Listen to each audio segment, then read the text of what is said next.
কিন্তু অলরেডি দুটো ফেজের নির্বাচন হয়ে গেছে, তৃতীয় ফেজ আসছে। এই যে নির্বাচন চলছে এই মুহূর্তে কিন্তু বাংলায় যা যা ঘটছে, একটার পর একটা ঘটনা, যেমন 26,000 চাকরি বাতিল গেল, আমরা দেখলাম ঠিক বাতিল হওয়ার পর মুহূর্তে এসএসসির তরফ থেকে চেয়ারম্যান একটি প্রেস করলেন এবং তিনি বললেন এই যে যোগ্য এবং অযোগ্য যেটা নিয়ে গন্ডগোল সেটা বাছাই করা খুব মুশকিল এবং ওয়েমার শিট নেই, অনেক কিছু প্রেস কনফারেন্সে তিনি জানিয়েছিলেন।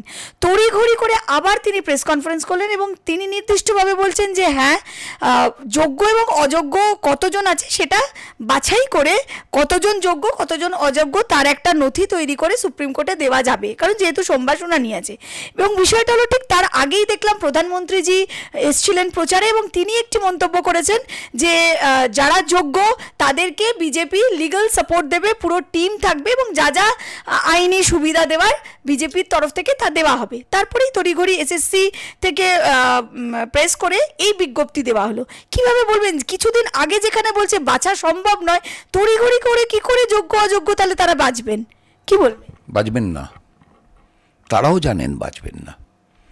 আসলে একটা নির্বাচনের সামনে প্রধান আলোচ্য বিষয় হওয়া উচিত অন্ন, বস্ত্র, বাসস্থান, শিক্ষা, চিকিৎসা, কর্মসংস্থান।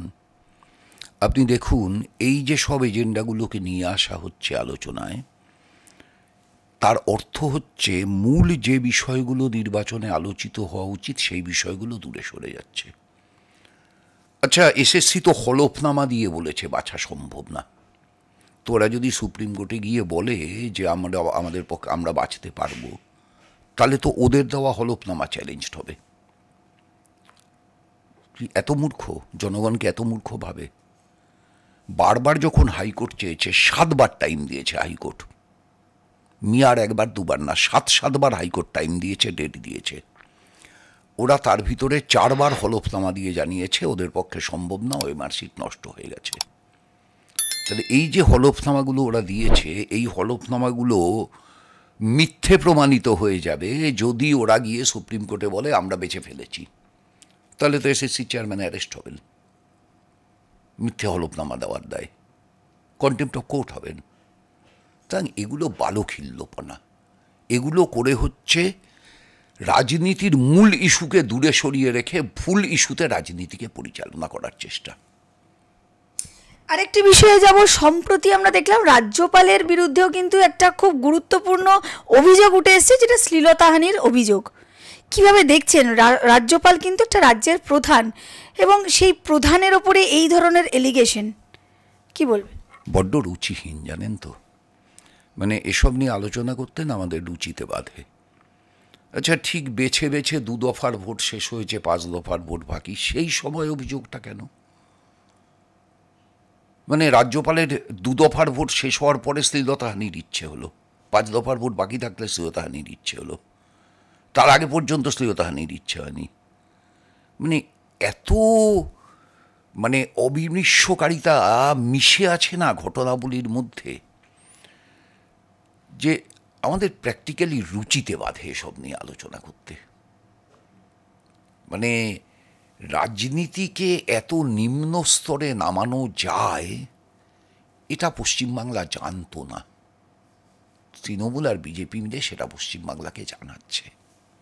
কিন্তু আমরা তো এটাও দেখেছি যে এই রাজ্যপাল বা রাজ্যপালের পদ নিয়েও কিন্তু বামফ্রন্টের তরফ থেকে অনেক সময় বলা হয়েছে, বিরোধীরা এবং আপনারাও বলেন যে এই পদটার খুব গুরুত্ব আছে।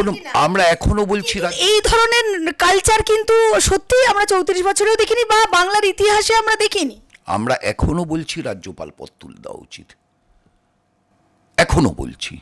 প্রথমে যা বলেছি আজও তাই বলছি, আমাদের প্রতিদিন কথা বদলায় না। কিন্তু যতক্ষণ আছে, যতক্ষণ তিনি সাংবিধানিক প্রধান, ততক্ষণ তো তাকে সাংবিধানিক প্রধানের সম্মানটা দিতে হবে। এই যে রাম মন্দিরের উদ্বোধনে দেশের রাষ্ট্রপতিকে ডাকলেন না কেন? রাষ্ট্রপতি দলিত বলে। আমাদের সংসদ ভবনের ভিত্তিপ্রস্তর স্থাপনে আগের রাষ্ট্রপতিকে ডাকেননি রামনাথ কোবিন্দ, তপশিলি জাতিভুক্ত বলে, তাই তো? মানুষ কি বোঝেন না এগুলো? একটা ব্রাহ্মণ্যবাদ প্রতিষ্ঠিত করার মনু সংহিতাকে ভারতবর্ষের সংবিধান হিসাবে ফিরিয়ে আনার প্রয়াস বিজেপির হাতের নখের লেগে থাকা রক্তের ভেতর প্রত্যেক দিন প্রকাশ পাচ্ছে, বোঝেন মানুষ। কিন্তু যতক্ষণ পর্যন্ত রাষ্ট্রপতি আমাকে যদি আজকে বিদেশে গিয়ে লিখতে হয় তোমার দেশের 1 নম্বর নাগরিককে, আমি তো দ্রৌপদী মুর্মুই লিখব, আমি তো চাইলেও আপনার নাম লিখতে পারবো না।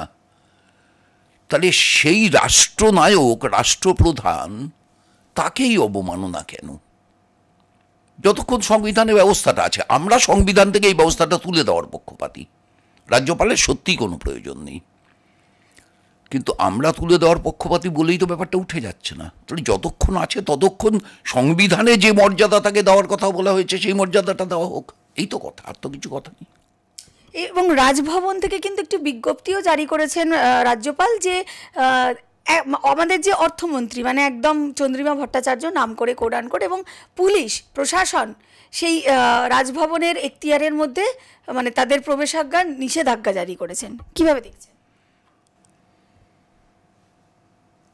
আসলে এই চন্দ্রিমা ভট্টাচার্য, শশী পাজা,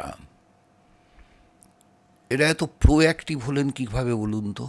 এরা কি আগে থেকে জানতেন রাজ্যপালের বিরুদ্ধে এরকম একটা এফআইআর হবে?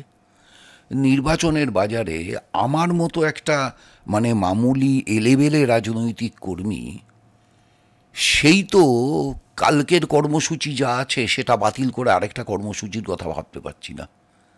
এটা কি অ্যাডভান্স জানতো, তাই কর্মসূচি হিসাবে এটা ঠিক করে রেখেছিল রাজভবনে যাবে? প্রশ্নটা তোলা থাকলে উত্তর ভবিষ্যৎ দিক। অসংখ্য ধন্যবাদ আমাদের দর্শক বন্ধুদের যারা এতক্ষণ অনুষ্ঠানটি শুনছিলেন।